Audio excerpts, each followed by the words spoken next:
Olá, meu querido. Olá, minha querida. Tudo bem com vocês? Como é bom ter você aqui mais uma vez em nosso canal. Seja muito bem-vindo. E se é a sua primeira vez, seja bem-vindo também. Se você ainda não é inscrito no canal, inscreva-se e ative o sininho para não perder nenhuma notificação, não perder nenhum vídeo de estudo da Palavra de Deus que nós trazemos aqui com muito carinho para você. E hoje nós vamos mergulhar em um período fantástico da história bíblica, o tempo dos juízes de Israel. Na semana passada, nós fizemos um vídeo aqui falando sobre a diferença entre hebreu, israelita e judeu. Se você não assistiu, assista, esse vídeo tá bacana, eu fiquei muito feliz. Ele já alcançou aí mais de 10.000 visualizações, eu estou muito feliz. Muito obrigado por você que tem assistido, que tem compartilhado, que tem deixado o seu like. Muito obrigado. Então assista, esse vídeo tá bacana, bastante informações, a qual eu trago ali, falando sobre essa diferença entre por que é chamado de hebreu, por que é chamado de israelita ou de Israel e depois de judeu. Assiste lá que você vai abrir a sua mente ainda mais para o estudo da palavra de Deus. Então, nós vamos falar hoje aí deste período, que era o período ou tempo dos juízes de Israel, um tempo em que o povo de Deus vivia ali sem rei, não tinha rei, mas o próprio Senhor levantava libertadores para livrar Israel da opressão e restaurar a sua fé. Vamos entender, aqui juntos por que esse sistema surgiu, por que surgiu esse sistema aí dos juízes e como funcionava, quem foram esses homens e mulheres usados por Deus. E no final, nós veremos quem foi o juiz mais importante. Fica até o final, porque no final nós vamos falar aqui quem foi o juiz mais importante e o que esse tempo nos ensina espiritualmente até os dias de hoje. Fique comigo, porque tem grandes coisas aí, grandes curiosidades sobre a palavra de Deus. Vem comigo.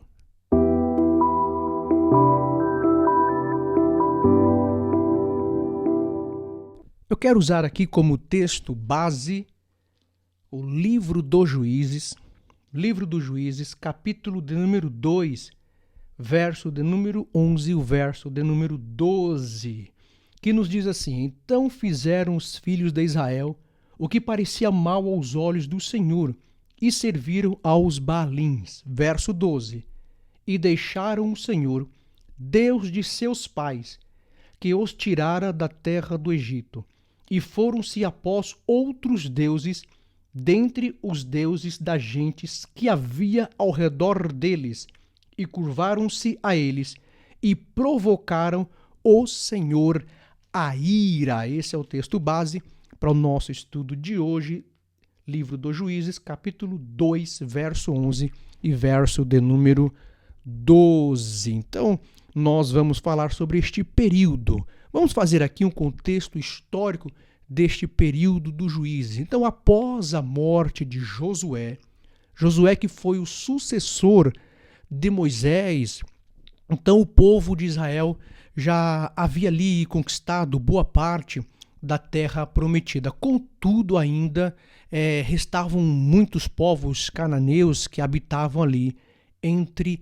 eles. Então, a ausência de um líder central como Moisés, como Josué, fez com que Israel entrasse num período de instabilidade espiritual e política. Então, o povo sai do Egito, é libertado ali, como nós conhecemos pela história. Moisés vai, liberta o povo, lidera o povo durante um bom tempo. Moisés, ele morre, não é isso? Aí tem o seu sucessor, que é Josué, mas após Josué não tem nenhum líder. Israel fica sem o líder. Então, este tempo, ele é narrado aqui no livro dos Juízes, que cobre cerca aí de 350 a 400 anos da história de Israel. Então, aproximadamente ali entre 1200 a 1050 antes de Cristo, ou seja, antes do estabelecimento da monarquia ali com o rei Saul. Então, nós tivemos como texto base Juízes capítulo 2, verso 11 ao 12, ou seja, que outra geração se levantou que não conhecia o Senhor, nem tampouco a obra que fizera a Israel, ou seja, eles não conheceram a história ali de que Deus havia feito, os milagres que Deus havia feito entre o povo de Israel, mandando o manar do céu, descendo o manar do céu, abrindo o mar vermelho, aquela coisa, todos aqueles milagres. Então, durante este tempo, Israel não tinha um rei. E o versículo que resume toda a época está em Juízes capítulo 21 e verso de número 25, que nos diz assim: naqueles dias não havia rei em Israel, cada um fazia o que parecia reto aos seus olhos. Então, Israel não tinha um rei, não é isso? Então, Israel não tinha um líder ali para governar, então cada um fazia o que achava bem melhor, ou cada um fazia aquilo que achava melhor. Então, por que surgiu então esse sistema dos juízes? Então, o sistema dos juízes não era um governo político organizado. Nós não temos aqui, nessa época dos juízes, um sistema de governo político organizado, mas uma resposta divina à apostasia e opressão que o povo vivia. Então, Israel caía aqui em um ciclo espiritual repetitivo, Vou repetir, vejam só, Israel, aqui nesse período, caía sempre em um ciclo espiritual repetitivo. Que ciclo espiritual repetitivo era esse? Começava com o pecado, ou seja, o pecado, o povo abandonava o Senhor e servia aos deuses cananeus, como nós lemos aqui, Baal, também ao deus Azerá, eles serviam a esses deuses. Então Israel caía no pecado. Após cair no pecado, vinha então a opressão. Deus permitia que nações inimigas oprimissem Israel. Aí vinha o clamor, ou seja, o povo arrependido clamava ao Senhor por socorro. Depois vinha a libertação. Deus levantava um juiz, um chofete, para libertar o povo. Aí vinha a paz, ou seja, enquanto o juiz vivia, havia paz. Aí depois havia recaída. Após a morte do juiz, o ciclo recomeçava. Então, como eu disse, Israel caía em um ciclo espiritual repetitivo. Pecado, pecava, vinha a opressão. A opressão, eles se arrependiam e clamavam a Deus, vinha o clamor. No clamor, Deus ouvia o clamor de Israel, mandava um libertador, mandava uma libertação, que aí usando a vida de alguém para ser um juiz. Aí aquele juiz usado por Deus libertava o povo da opressão, aí vinha um período de paz. Nesse período de paz, enquanto o juiz estava vivo, tinha aquele período de paz. Quando o juiz morria, aí Israel recaía de novo, Ou seja, Israel, após a morte daquele juiz, pecava novamente, porque ficava sem um líder e começava-se tudo de novo. Aí Deus tinha que levantar outro líder, ou seja, Deus tinha que agora oprimir eles novamente, eles tinham que clamar de novo. E isso virou um ciclo durante quase 400 anos na vida de Israel. Então esse padrão mostra a misericórdia e fidelidade de Deus, mesmo diante da infidelidade humana. Mesmo o homem sendo infiel, Deus continua fiel. Mesmo o homem não sendo fiel, mas Deus permanece fiel. Vejam só que Israel vivia esse ciclo: pecado, opressão, clamor, libertação, paz, aí recaía de novo. Vinha a recaída de Israel. Aí Israel pecava novamente. Aí vinha a opressão, clamor, libertação, paz. Israel vivia esse ciclo constante, mas isso mostra aqui a misericórdia de Deus e a fidelidade de Deus, mesmo o homem sendo infiel. E o que era os juízes e como funcionava esse sistema, né? O que eram os juízes? O que eram? A palavra shofet, né, que significa governante, líder ou libertador. Então a palavra juiz significa aqui governante, né, líder ou um libertador. É mais do que simplesmente um juiz no sistema moderno que nós conhecemos hoje, aquele juiz que está num tribunal julgando tal. É diferente deste juiz moderno que nós conhecemos hoje. Eles eram homens e mulheres, então nós tivemos juízes homens principalmente, mas também houve juízas, né, mulheres que foram levantados por Deus ali com uma autoridade espiritual, uma autoridade militar e civil. Primeiro, eles eram levantados com uma autoridade espiritual.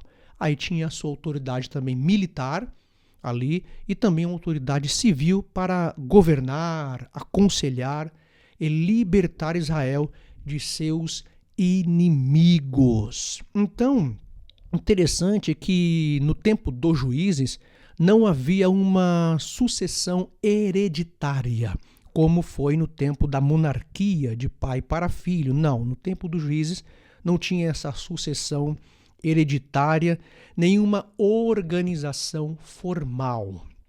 Tá? Ou seja, os juízes surgiam, né, de diferentes tribos e regiões, tá bom? Conforme a necessidade e o chamado divino. Então não tinha essa organização ali formal, não era passado de pai para filho, uma sucessão hereditária, mas era conforme mesmo a necessidade daquele momento, da situação, das regiões, né? Era conforme a região.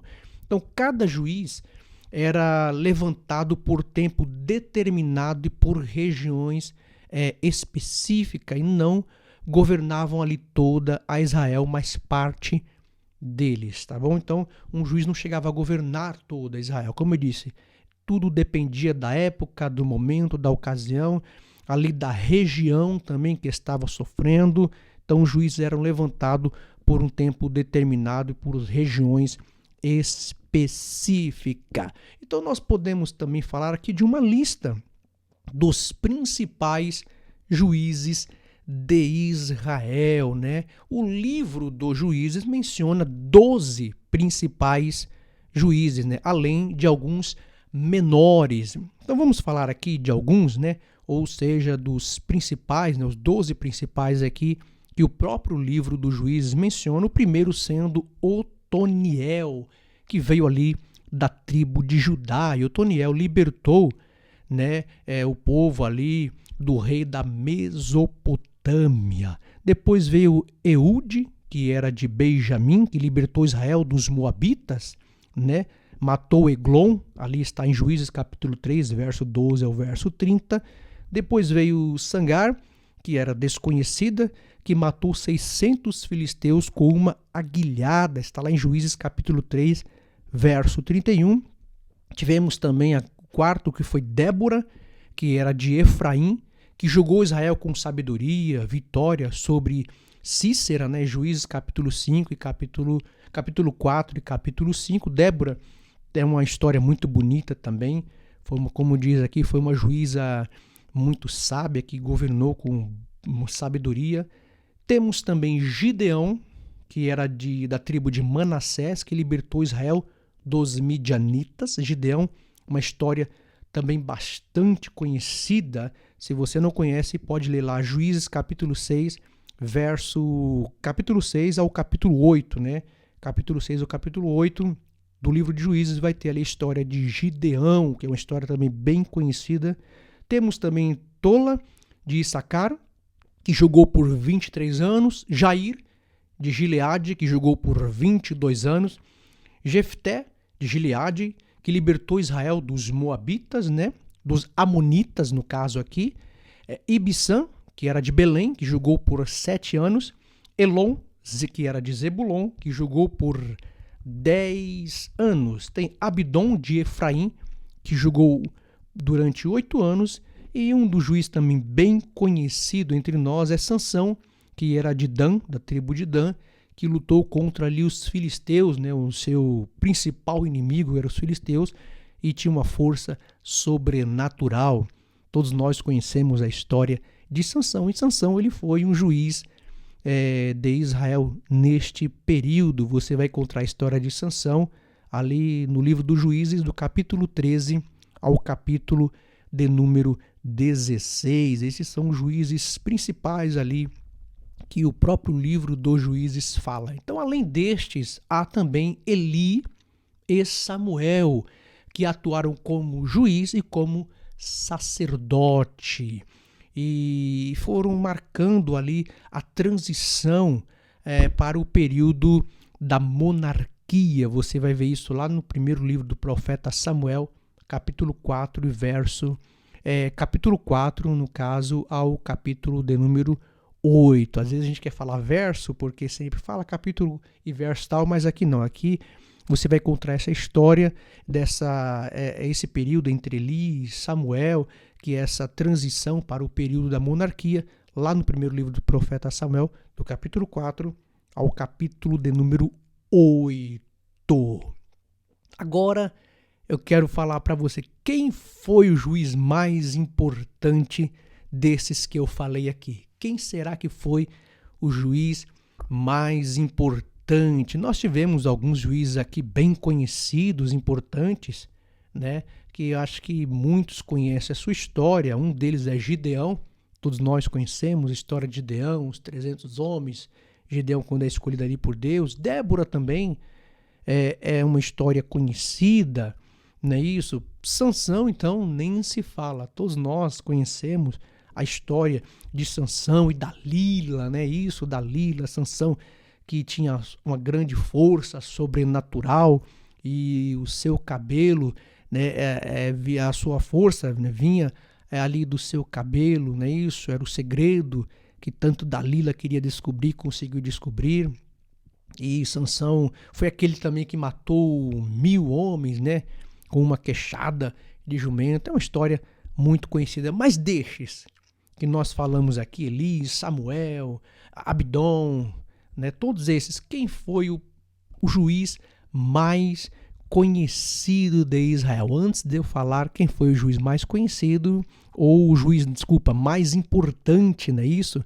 Quem foi o juiz mais importante? Conhecido, muitos deles foram, a sua história, né, foi muito conhecida, mas o mais importante, quem foi o juiz mais importante? Antes de eu falar, deixa o seu like. Se você ainda não deixou, deixa o like, compartilhe este vídeo com seus amigos, com seus familiares, para que outros sejam alcançados através do estudo da palavra de Deus, tá bom? Deixa o seu like, porque o seu like nos ajuda muito. Porque o like, o que acontece? Quando você deixa o like, o YouTube, ele entende que você gostou do vídeo, então ele vai indicar para mais pessoas, tá bom? É a única coisa que eu peço para você. O vídeo aqui é totalmente gratuito, você não paga nada, mas a única coisa que eu te peço é o seu like. E claro, também, se você quiser comentar, comenta aqui, pode tirar dúvidas, tiver alguma dúvida, nós estaremos aqui para esclarecer a sua dúvida, ok? Deixa lá, comenta se você gostou, se você não gostou também, qual parte você não entendeu de repente, ou eu de repente falou, olha, eu não concordo com isso, não tem problema. Nós aqui estamos para ouvir, somos um país de direito, né? Direito democrático de direito, não é isso? Então vamos lá. Quem foi o juiz mais importante de Israel? Entre todos esses juízes que nós falamos, sem dúvida, mais importante foi Samuel. Samuel é considerado o juiz mais importante, não apenas por ser o último juiz, tá? Então Samuel, ele foi o último juiz de Israel, mas ele não é mais importante por ter sido o último juiz de Israel, mas por sua função tríplice. Ok? Samuel tinha uma função tríplice. Ele era profeta, sacerdote e juiz. Profeta porque ele ouvia a voz de Deus e guiava o povo espiritualmente. Sacerdote porque ele oferecia sacrifícios e intercedia diante do Senhor. Porque só o sacerdote naquela época ele podia oferecer sacrifícios ao Senhor, né? Nós temos até uma história de que Saul ele chega a oferecer um sacrifício a Deus e ele é repreendido por Samuel, porque Samuel diz, olha, você não é sacerdote, né? Você é rei, mas não um sacerdote, porque só o sacerdote, segundo a lei, podia oferecer sacrifícios ao Senhor. Então, Samuel era profeta, sacerdote e também juiz, porque governava e julgava Israel com justiça. Então, Samuel foi o elo de transição entre o período dos juízes e o estabelecimento da monarquia. Como ele foi o último juiz, então Samuel se torna o elo dessa transição, deste período, que é o período dos juízes, ao estabelecimento deste outro período que entra depois, que é a monarquia. Foi ele quem ungiu Saul, então Samuel, quem unge Saul como o primeiro rei de Israel. E também Samuel, ele ungiu Davi, o rei, ali segundo o coração de Deus, não é isso? Ele unge Saul como primeiro rei, depois ele vai ungir Davi, porque Deus havia já rejeitado Saul, né? Saul foi um rei que acabou desviando os seus objetivos, acabou desobedecendo a Deus, e Deus o rejeita, e assim Samuel, orientado por Deus, unge Davi como o rei sucessor de Saul, né? Porque o que aconteceu naquela época foi porque o povo, Samuel já estava avançado em idade, Samuel já estava bem avançado em idade, e os seus filhos, né, acabaram se desviando do objetivo também. Seus filhos eram rebeldes, se desviaram do objetivo. Então o povo já não queria mais um juiz, já não queria mais, né, Samuel como juiz devido à sua idade, já estar velho. E o povo agora pede um rei. Tanto que o povo fala assim, olha, nós queremos um rei como as outras nações.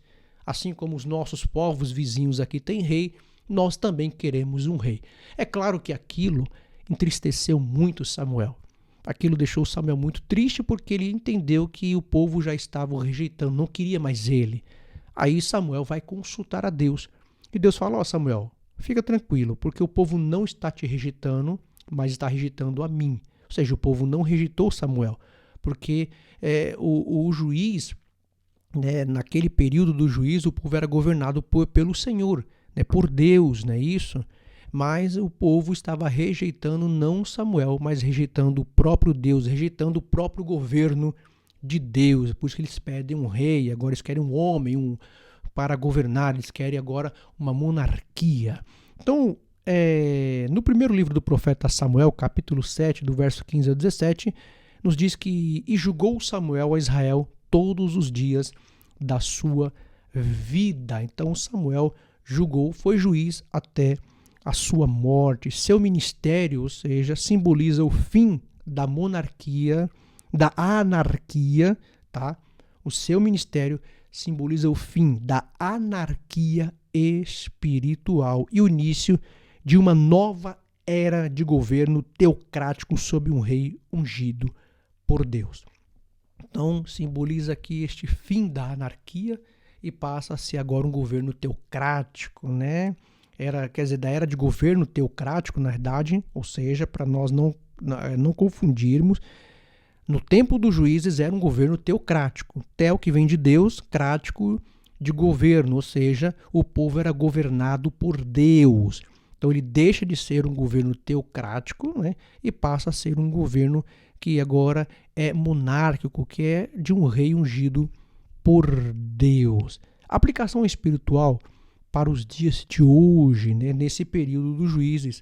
O que o período dos juízes nos ensina no dia de hoje?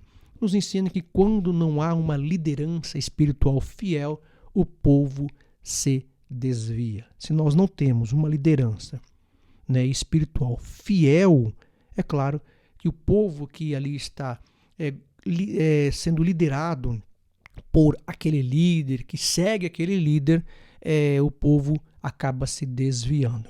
Deus sempre levanta libertadores em tempos de crise. É o que nós aprendemos aqui. E cada juiz aponta aqui para Cristo, ou seja, o juiz justo e libertador eterno. Assim como, por exemplo, o Toniel que libertou Israel da opressão humana, Jesus nos liberta da opressão do pecado. Atos capítulo 10, verso de número 42 diz: Ele é o que por Deus foi constituído juiz dos vivos e dos mortos. Não é isso?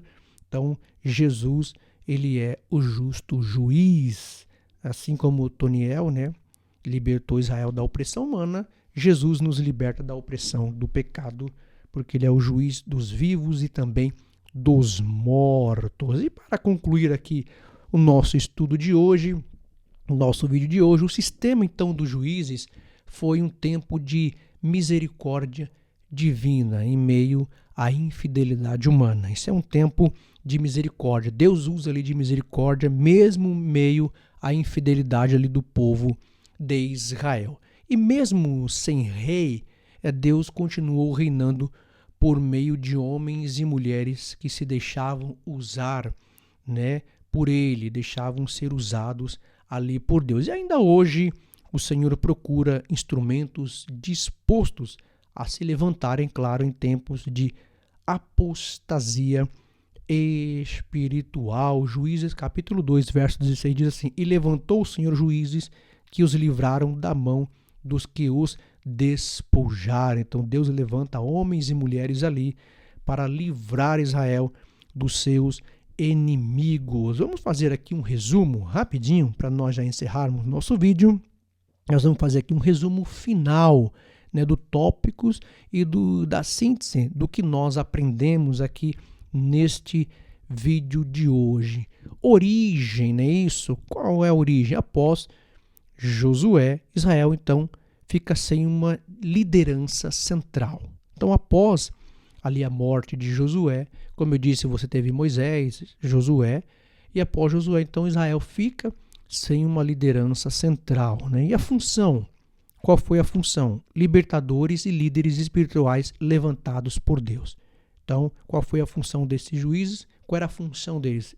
Ser libertadores e ser líderes espirituais ali que são levantados por Deus para libertar, para liderar o povo de Israel. E quanto tempo durou este período? Nós falamos aqui, no meio do nosso vídeo, nós falamos que durou aí aproximadamente 400 anos, ou seja, de 350 a 400 anos foi este período que durou, ou seja, após a morte de Josué até o rei Saul, que foi o primeiro rei de Israel. Então, este período, após Josué até o primeiro rei, que foi Saul, durou aproximadamente aí 400 anos. E esse ciclo espiritual que nós falamos, né, que o Israel viveu um ciclo durante esse período, um ciclo que era pecado, opressão, clamor, libertação, paz e recaída. E ficava esse ciclo: pecado, opressão, clamor, libertação, paz e recaída, e voltava novamente. Juízes mais importantes, então, que nós falamos aqui, o juiz mais importante foi Samuel. Era profeta, sacerdote e juiz. E a mensagem central? A mensagem central é que Deus é o verdadeiro rei de Israel, ou seja, Deus é o verdadeiro rei que governava, né? Eles tinham um reino teocrático, onde Deus governava o povo. Espero que você tenha gostado e eu quero aqui te agradecer de todo o coração a cada um que tem acompanhado o canal, deixado o seu like, comentado, e você que tem sempre compartilhado os nossos vídeos. O seu apoio tem nos ajudado a levar a palavra de Deus ainda mais longe. E claro, se você ainda não é inscrito no canal, aproveite agora novamente, faça aquele pedido de novo, se inscreva no canal, ative o sininho para não perder nenhum estudo e continue conosco aprendendo mais a palavra de Deus. Que o Senhor te abençoe, te guarde e faça resplandecer o seu rosto sobre ti. Até o próximo vídeo. Que Deus continue te abençoando e Deus abençoe sua casa, sua família. Deus abençoe a você de uma forma toda especial. Até a próxima, se Deus quiser, e um grande abraço.